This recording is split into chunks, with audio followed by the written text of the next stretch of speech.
கர்த்தருக்கு ஸ்தோத்திரம். தேவனுக்கு மகிமையுண்டாவதாக. இது காட் கிங்டம் மினிஸ்ட்ரி வழங்கும் 7 நாள் சிலுவை தியானம்.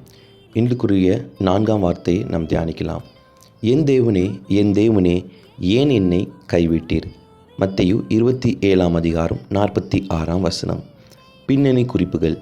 இயேசு கிறிஸ்து இந்த வார்த்தையை சிலுவையில் தம்முடைய பிதாவின் ஐக்கியம் ஒரு இமைப்பொழுது, ஒரு நொடிப்பொழுது தம்மை விட்டு கைவிடப்படும்படி இருந்தபொழுது அவர் சொல்லிய அராமிக் வார்த்தையின் விளக்கமாகும்.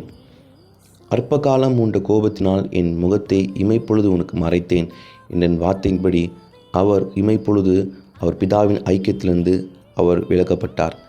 அவர் சிலுவையில் உலகத்தின் பாவங்களை சுமந்து தீர்ந்த பொழுது அந்தகாரம் சூழப்பட்டது.